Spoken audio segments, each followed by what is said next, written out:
बहुत समय पहले की बात है।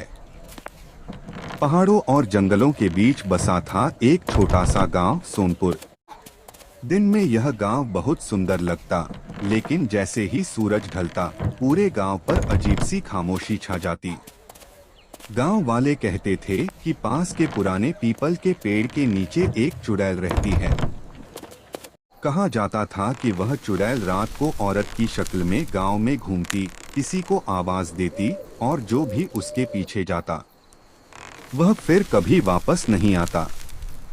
गांव वाले डर के मारे शाम होते ही अपने अपने घरों में बंद हो जाते। कोई बीमार पड़ जाए तो भी रात में बाहर निकलने की हिम्मत नहीं करता। एक दिन गांव में अमन नाम का एक नौजवान आया। वह पढ़ा लिखा और बहादुर था। जब उसने चुड़ैल की बातें सुनी तो मुस्कुराकर बोला, डर से बड़ी कोई चुड़ैल नहीं होती। उस रात अमन ने तय किया कि वह सच्चाई खुद देखेगा। आधी रात को वह पीपल के पेड़ के पास पहुंचा। अचानक किसी औरत की धीमी आवाज आई, बेटा, मुझे रास्ता दिखा दो।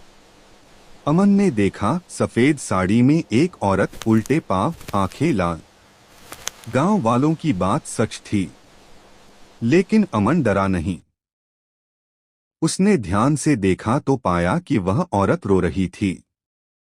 अमन ने साहस करके पूछा, तुम चुड़ैल हो या कोई मजबूर आत्मा? यह सुनते ही वह औरत जमीन पर बैठकर रोने लगी। उसने बताया कि वह कभी इसी गांव की बहू थी। गांव वालों ने झूठे इल्जाम लगाकर उसे मार दिया था। तभी से वह बदले की आग में भटक रही थी। अमन ने कहा, अगर नफरत से मुक्ति चाहिए तो माफ करना सीखो। पहली बार चुड़ैल की आंखों में शांति आई। उसी पल तेज हवा चली, पेड़ हिला और वह आत्मा रोशनी में बदलकर आसमान में विलीन हो गई। अगली सुबह गांव में कोई डर नहीं था। लोग बाहर निकले, हंसे, बच्चे खेले। गांव वालों को समझ आ गया कि अंधविश्वास और अन्याय ही असली चुड़ैल होते हैं।